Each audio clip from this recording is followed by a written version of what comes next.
Bakit ka nagagalit? Lagi na lang masungit. Ang hirap mo namang suyuin at paamuhin.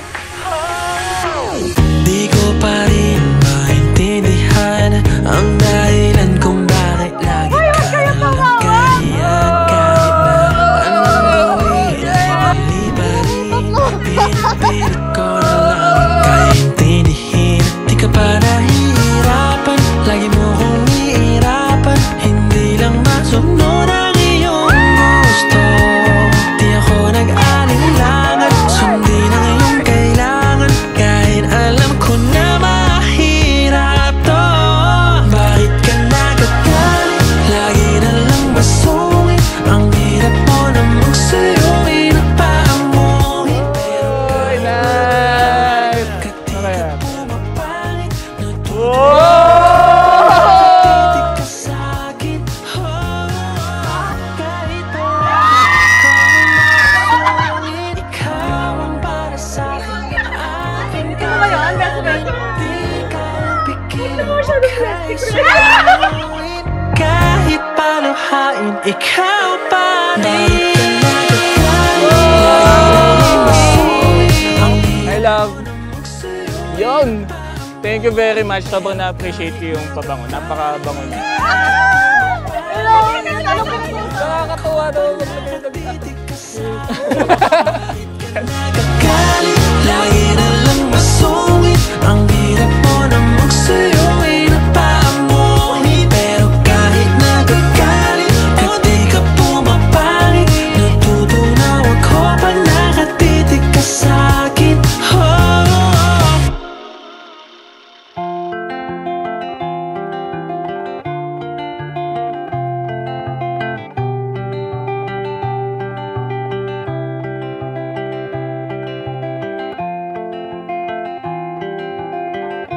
Love, my dear, hindi ko sukat akalaing yung pagpapapansin ko sa'yo is what's going to bring us together in this very special day and very special place.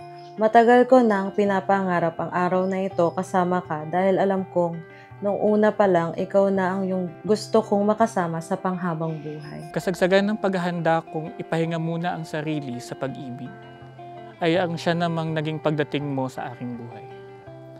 Sa mga panahong ito, wala ni sino man sa atin ang nakakaalam na ito na pala ang simula ng isang ugnayang panghabang buhay. I want you to know that I love you, not just for everything you are and have, but also for everything you're not. Nag-meet kami sa previous jobs namin. Siguro mga isang taon na rin ako sa trabaho ko. Tapos bigla siyang dumating. Nung una, hindi ko naman masyado siyang napapansin. Ganun. Parang normal lang. Ang pagdating niya, okay lang. Normal lang, may bagong teammate. Habang magkatrabaho ko, nakakapagkwentuhan kami. Naging close din kami sa isa't isa. Hanggang sa dumating yung point na may instance na even outside of work, nag-start na rin siyang mag-chat sa akin. Nag-start siya nung nag-work ako sa work niya. Tapos, nung una, hindi ko pa talaga siya type. Kasi, parang, wala lang. Parang naiinis lang ako sa kanya. Ganun, kasi bully siya. Pero, parang inasar lang din kami ng mga katrabaho namin. Tapos, isang beses, we were tasked na mag-present about sa work namin. And, doon ka nakita na he's very intellectual. So, na-inlove ako sa IQ niya and as well as sa EQ niya. So, nag-start ako magpapansin sa kanya. And eventually, parang kinagat naman niya yung mga pagpapapansin ko. So, ayun po. Kumbaga sa siya yung nag-first move ba? Yung pakiramdam ko nung time na yun, ready na akong lumagay sa muna. Ipahinga ko muna yung puso ko, gano'n talaga. Pero ayan, dumating si Johan. So, naisip ko, sige, bakit di ka bigyan ng try? I mean, we can start as friends naman. So from that, nag-start kami mag-usap. And then yun, nagtuloy-tuloy lang yung usap namin, nakilala namin isa't isa.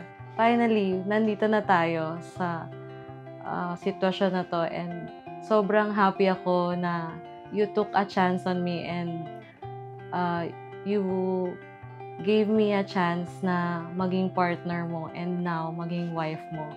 Excited na ako na gawin yung mga bagay na hindi pa natin nagagawa. excited na ako na explore yung mga iba't ibang Jollibee sa iba't ibang bansa with you, and marami pang travels and goals and mga achievements natin in life na gusto kong i-share with you. Yun lang. I love you very much and see you later. Nagpapasalamat ako sa iyo at sa Diyos na dumating ka sa buhay ko. Ikaw ang nag-open ng possibilities. Ikaw ang nag-open ng buhay ko into something more colorful. Nagpapasalamat ako sa pagmamahal mo na binibigay sa akin. Minsan natanong ko yung sarili ko kung deserve ko rin ba yun. Pero sinisikap ko na maibalik sa iyo yung pagmamahal na binibigay mo sa akin. And hindi ako magsasawang intindihin, alagaan ka, mahalin ka. Maraming salamat din sa pag-aasikaso mo sa akin, sa lagi mong pagpapaalala sa akin ng mga bagay-bagay, at ramdam ko na yung mga pag-aalala mo sa akin. Sobra ko yung na-appreciate. Mahal na mahal kita. Tandaan mo yan.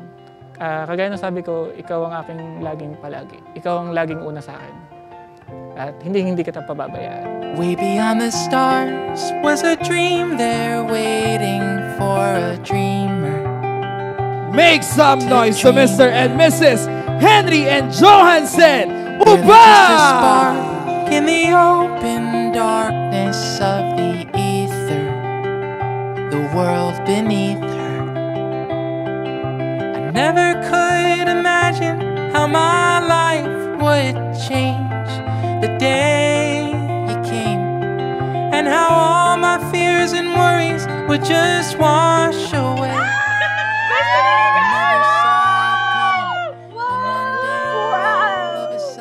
See you later. Mamaya ka sa akin.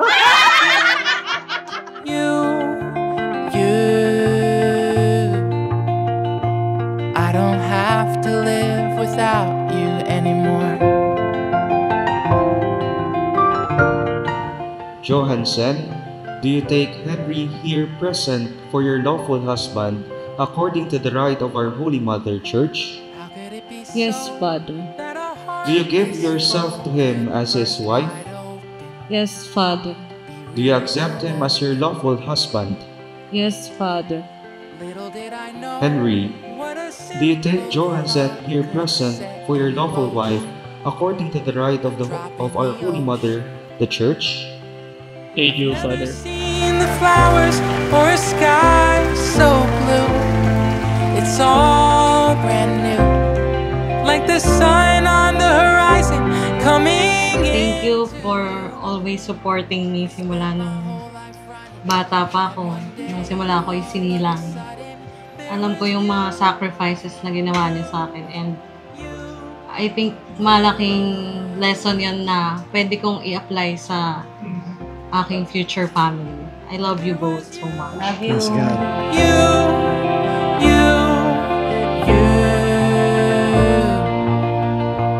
I don't have to live without you anymore.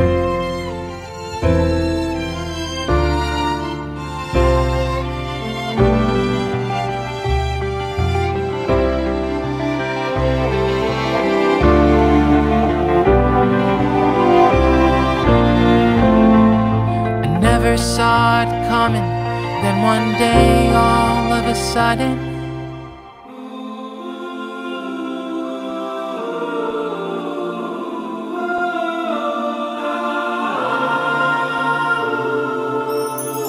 there was you.